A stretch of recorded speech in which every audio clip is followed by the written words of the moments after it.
My wife drained our joint account and texted, "Starting my new life. Don't follow me." I replied, "I won't."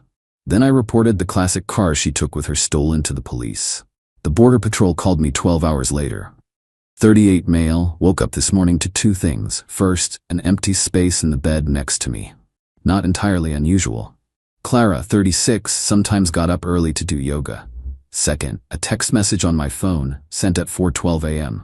"Clara, starting my new life. Don't follow me."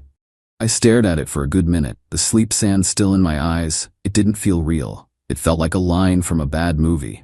I typed back a reply without thinking, a reflex. "Me? I won't." Then I got up. The house was too quiet. Her closets were half empty. Her toiletries were gone from the bathroom. A surreal checklist started forming in my head. My heart hammered as I went to my banking app. The joint savings account, where we kept our emergency fund and money I'd earmarked for a workshop extension, was sitting at $78.04. Yesterday, it held just over $62,000. A single large transfer and electronic withdrawal made at 3:30 a.m. A wave of something cold washed over me, but it wasn't panic. It was a strange, hollow clarity. I knew, even then, the hard truth about joint accounts. Legally, the money was as much hers as mine. I couldn't call the cops and say she stole it. That would be a civil matter, a bloody, protracted fight for a divorce judge. It was a betrayal of trust, a devastating blow, but likely not a crime. My hands were tied on that front, at least for now. I didn't yell, I didn't punch a wall, I just walked to the kitchen and made coffee. A dark roast, the expensive kind she always complained about. I drank it black. Then I went to the garage, and there it was, the real gut punch. The thing that made this criminal. The empty bay where my car was supposed to be. My 1969 Mustang Mach 1. It wasn't our car, it was my car. It was my father's. He left it to me when he passed, a rusted-out shell I spent 5 years and thousands of dollars restoring. Every bolt, every piece of chrome, every inch of the hand-stitched leather on the seats, I did it myself. The title is in my name, and my name alone. It was a premarital asset, my one tangible link to him. My artifact. Clara knew what that car meant to me. She called it my mistress, sometimes jokingly, sometimes not. And she took it. She took the money because she felt entitled. She took the car to hurt me. It was a calculated final twist of the knife, and it was her fatal mistake. I drank the rest of my coffee, standing in the oil-stained spot where my Mustang should have been. So I responded with my own calculation. I didn't call her. I didn't text her friends. I called my local police department's non-emergency line. I calmly explained that my vehicle, a vintage 1969 Ford Mustang Mach 1, license plate redacted, VIN redacted, had been taken from my garage sometime in the early hours of the morning. "Do you know who might have taken it?" the officer asked. "I believe my estranged wife took it," I said, keeping my voice steady. "She left me this morning and appears to have taken the vehicle without my permission. I need to be very clear. The car is my sole property. It's a premarital asset, and the title is exclusively in my name. She has no legal right to it." The officer was professional. He understood the distinction. This wasn't a marital spat over a shared minivan. This was the unauthorized taking of separate property. He took the details. I emailed him a copy of the title and registration while we were on the phone. A bolo, be on the lookout, was issued. The official charge, grand theft auto, a felony. I spent the rest of the day in a daze. I called my lawyer, David, and left a detailed message. I called my boss, took the next few days off. I sat on the couch and just existed. The silence in the house was deafening. There was a brief moment, maybe around 2 p.m., where the vulnerability hit. A crushing weight. Had our entire 10-year marriage been a lie? Was I that much of a fool? I let myself feel it for about 5 minutes. Then I packed it away. Emotion wasn't going to solve this. At 5:45 p.m., my phone rang. It was the local police department. "Mr. My last name," the officer said, "we've had a hit on your bolo, a big one. Your vehicle was flagged by Customs and Border Protection at the port of entry attempting to cross into Mexico. CBP has detained the driver and a passenger. We need you to come down to the station to sign a formal statement confirming you wish to press charges." My jaw tightened. "A passenger?" "Yes, sir. We don't have the details on that yet, but CBP is holding them for us." The fact that she was attempting to leave the country makes this a much more serious situation. It establishes clear intent. So I need to ask again, formally, do you wish to proceed? I looked around the empty living room. I thought about the drained bank account I couldn't touch her for. I thought about the empty space in my garage.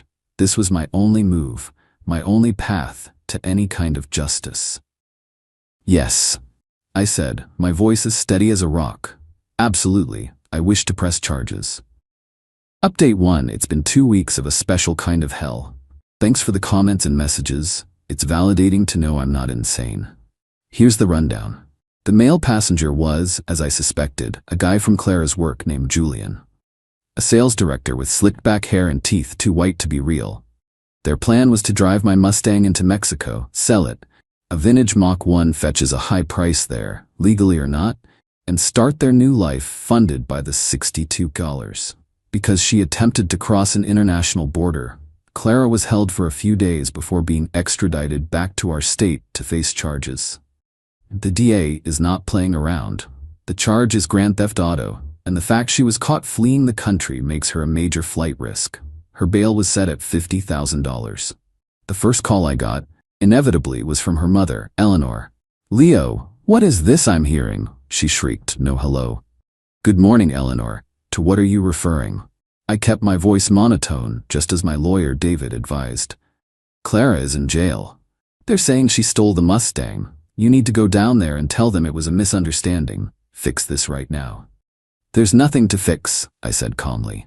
"The car is my personal property. Clara took it without permission to flee the country. The police have a copy of the title. My lawyer has advised me not to interfere with the criminal investigation." "It's a marital car," her father, Richard, yelled, having grabbed the phone. "You can't do this to her. She was just upset. You two had a fight, and she needed some space." "A fight?" "Richard, the last words she spoke to me were in a text message telling me she was starting a new life. As for the car, it is legally not a marital asset. David can explain it to your lawyer if you'd like. She committed a felony. This is the consequence."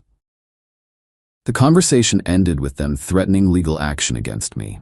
It was a hollow, ridiculous threat. They bailed her out 2 days ago, which I later learned required them to take out a high-interest loan from a bail bondsman, secured against their home. Then came the predictable dirty trick, the social media smear campaign. Eleanor's Facebook page became a shrine to St. Clara the martyr. Long, vague posts about my emotional unavailability and controlling nature, how my obsession with the stupid car drove Clara away. She claimed Clara borrowed the car in a moment of distress, and my vindictive nature led me to report it stolen. My name and face are being passed around their community groups. David advised me to ignore it. "Let them scream into the void, Leo. It's inadmissible in court, but it shows a pattern of malicious behavior that we can use later." David has been my rock. We've had 2 long meetings. He's been very clear. We are fighting 2 separate wars. The criminal case, this is the state versus Clara. My role is as the victim and key witness. This is where she pays for taking the car. The civil case, divorce, this is me versus Clara. This is where we will fight over the money she took. He explained the term financial dissipation. In our state, if one spouse takes a huge sum of money from a joint account for non-marital purposes, like running off with an affair partner, right before a divorce, a judge can order it be paid back out of their share of the assets. Last night, there was a knock at the door. It was Clara. She looked exhausted, but her eyes were burning with entitlement. "You have to drop the charges, Leo," she said, her voice raspy. "I can't," I said through the screen door. "It's the state's case now. I'm a witness." This was another line from David. "It's technically true and removes me from the position of power she thinks I have." "Don't give me that legal bull. You're the victim. If you tell them you don't want to proceed, they'll drop it. This is ruining my life." "You should have considered that before you loaded your bags into my car and drove it towards the border." The mask of the victim slipped. "You owe me," she spat. 10 years of my life I wasted on you in that garage. I deserved that money. It was our money. And the car is just a hunk of metal. You're ruining my entire future over a thing." "Goodbye, Clara," I said, and slowly closed the main door, locking it.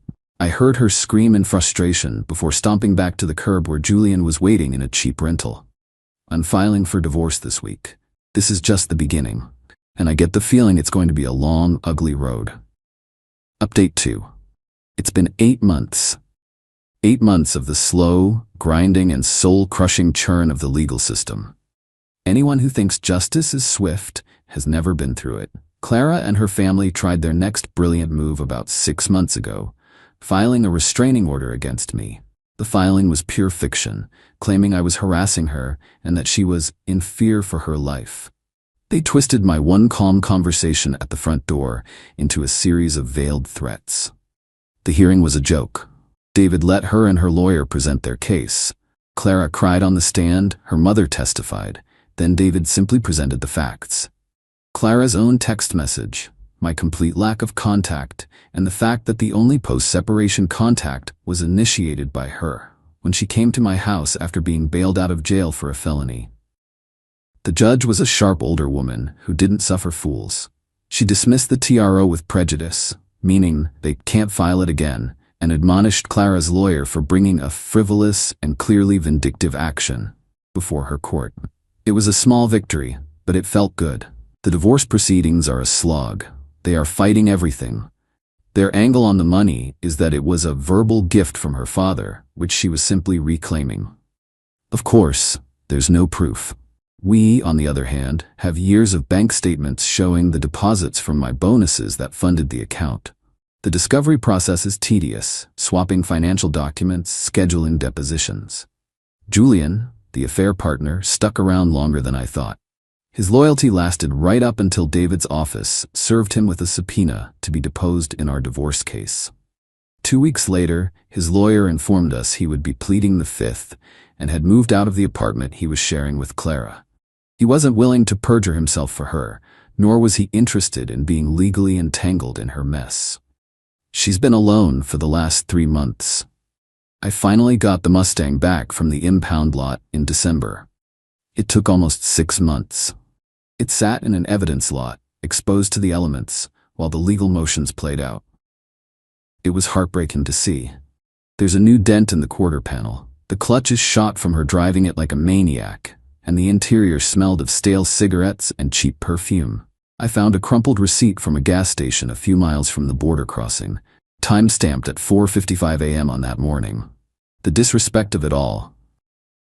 It solidified my resolve. Any lingering pity I had for her has evaporated. It's been replaced by a grim determination to see this through to the end. My life has been on hold, buried in legal fees and paperwork. The criminal trial is finally scheduled for next month. Her lawyer has been trying to get a plea deal, but the DA isn't offering a good one. Pleading guilty to a felony is their only real option to avoid trial and guaranteed jail time. But Clara's arrogance is so profound she still thinks she can win. This is a war of attrition. They thought I would give up, that I would buckle to save time and money. They underestimated how much that car meant to me, and how stubborn I can be when I've been wronged. Final update. It's been 18 months since my life was upended. It's finally over. I'm sitting in my garage, a glass of whiskey on my workbench. The Mustang is still in pieces, but it's a clean, organized disassembly. Every part is being restored. It's a project. It's my therapy. Thank you all for following this journey. Knowing strangers were rooting for me made the isolation more bearable. Here's how the saga ended. The criminal case. Clara's day in court came and went. Faced with a mountain of evidence and the testimony of 2 Border Patrol officers, her lawyer finally convinced her that a trial would be a slaughter. At the last minute, she accepted a plea deal. She pleaded guilty to 1 count of felony grand theft auto. The sentencing was 2 months ago. She stood before the judge and had to admit what she did.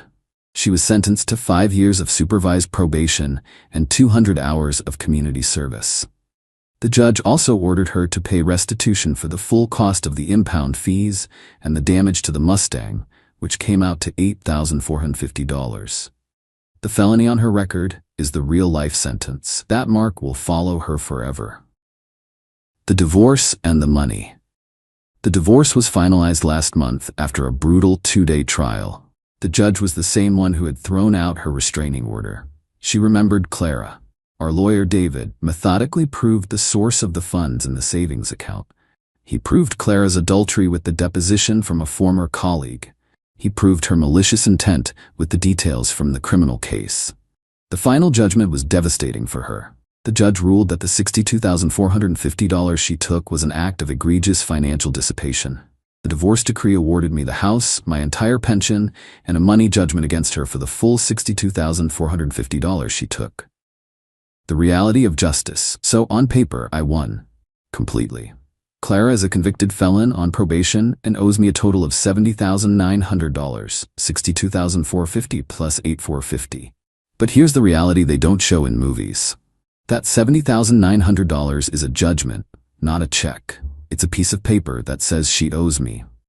Clara, a felon, is working a part-time retail job. David has already started the process to garnish her wages, but the amount she'll be forced to pay is laughably small. After taxes and her own living expenses, I might see $100 a month. If I'm lucky, I will likely never recover the full amount. And I've accepted that. My victory isn't financial. My victory is that the truth is now a matter of public record. Her lies failed. Her entitlement was punished. Her attempt to ruin me ended up ruining her. Her parents are financially crippled. Their house is heavily mortgaged to pay for her bail and failed legal defense. Their relationship with Clara is, from what I hear, incredibly strained. They enabled her, and they paid the price. I sold the house last week. I'm closing on a smaller place with a bigger garage next month. I need a fresh start.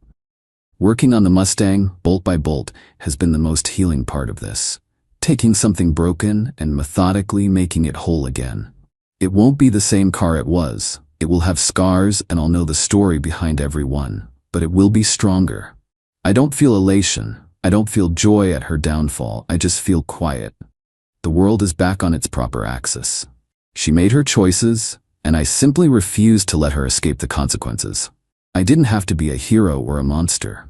I just had to be patient and let the system she tried to cheat do its slow, methodical work.